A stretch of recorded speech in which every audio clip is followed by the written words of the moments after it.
안녕하세요. 넘버원 스포츠입니다. 오늘의 스포츠 소식은 국가대표 유명 프로축구 선수가 과거 초등학생 시절 축구부 후배를 성폭행했다는 폭로에 대한 이슈를 총정리하려고 합니다. 여기서 해당 선수가 기성용 선수라고 알려지며 더욱 충격을 주고 있는데요. 이러한 가운데 폭로자가 오히려 가해자였다는 주장이 나오고 있는데, 기성용의 초등학생 시절 학교 폭력 및 성폭행 의혹이라 불리는 사건에 대해 자세히 알아보겠습니다. 때는 21년 전인 2000년 전라남도의 한 초등학교에서 2명의 축구 선배가 2명의 후배 선수에게 구강 성교를 강요하는 등 성폭행과 폭행을 가했다는 내용의 폭로가 나왔습니다. 여기서 2명의 선배 A씨와 B씨 중 A씨는 2000년 당시 초등학생, 전라남도에 위치한 초등학교 졸업 및 국가대표 출신 등이 일치한 기성용 선수로 특정된 상황입니다. 이 사건을 폭로한 피해자 C씨와 D씨는 이에 응하지 않을 경우 무자비한 폭행이 가해졌고 번갈아 가면서 구강 성교를 할 수밖에 없었다고 주장했는데요. 특히 해당 폭로는 피해 선수의 법정 대리인인 박지원 변호사를 통해 이루어졌는데, 보통 학폭 폭로는 인터넷 커뮤니티를 통해 직접 작성하지만 이번 사건은 변호사까지 대동해 신빙성을 더했습니다. 해당 변호사는 과거 빙상계 미투에서 심석희 선수의 대리인을 맡은 바 있는 스포츠 전문 변호사인데요. 박지원 변호사는 피해자들은 20여 년이 지난 현재까지도 그때의 일을 생생하게 기억하며 고통스러워하고 있다며, 짐승과도 같은 가해자들에게 과연 배려라는 것이 필요할까 싶지만 깨우칠 기회를 주자는 게 피해자들의 뜻이라고 밝혔습니다. 사실 성폭행 가해 주장이 진실이라고 해도 당시 미성년자인데다 공소시효와 손해배상 소멸시효도 지났기 때문에 형사상 책임을 묻기는 어려운 상황인데요. 하지만 현재 프로 선수로 활동하고 있는 기성용 선수와 광주의 모 대학에서 겸임 교수로 있는 B씨를 사회에서 매장시킬 수까지 있는 심각한 문제입니다. 이에 대해 기성용 선수의 소속 구단 FC 서울 측은 현재 여러 방향으로 사실관계를 확인 중에 있다고 입장을 내놓았는데요. 기성용 측 또한 성폭력과는 전혀 관련 없으며 추후 이와 관련된 오명으로 입은 피해와 향후 발생 가능한 피해에 대해서 법정 대응을 불사하겠다는 공식 입장을 밝혔습니다. 또한 기성용과 함께 가해자로 지목된 B씨는 학폭이 있었다면 사과하겠지만 성폭력은 절대 없었다고 말하며 의혹을 전면 부인했습니다.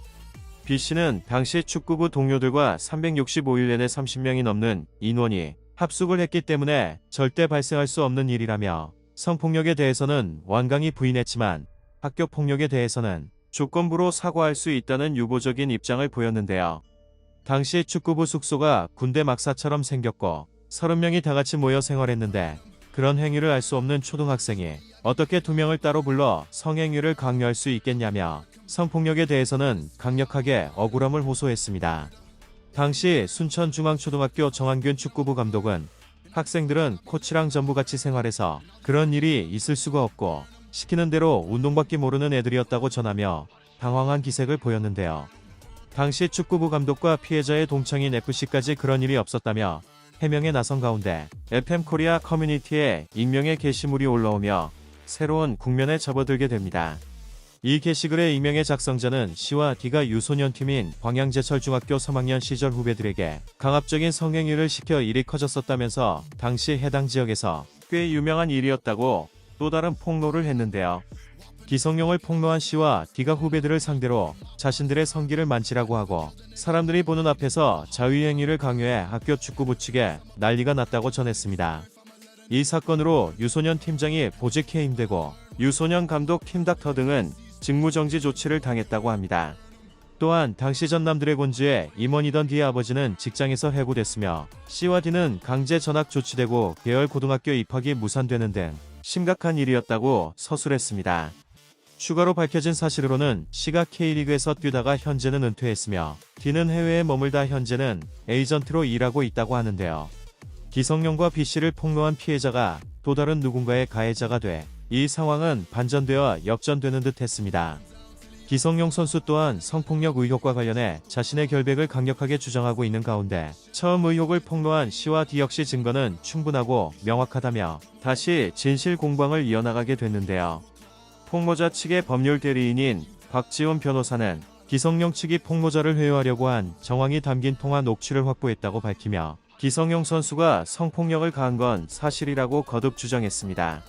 박 변호사는 기성용 측 사람이 B씨와 통화한 게 70통이 된다고 전했으며 하루 전날 축구계에서 왕따 당하는 게 두렵다며 그만 멈추고 싶다는 의견을 낸 뒤 하루 만에 다시 진실 공방을 이어나가게 됐습니다.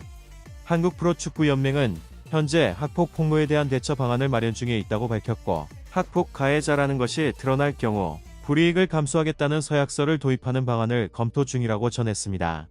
일각에서는 배구에서 시작된 학교 폭력 이슈가 사적 안가품으로 악용될 수 있다는 우려가 현실이 되어 안타까운 목소리도 흘러나왔습니다. 오늘의 스포츠 소식은 여기까지입니다. 더 많은 정보를 받아보시려면 구독과 좋아요 부탁드립니다. 감사합니다.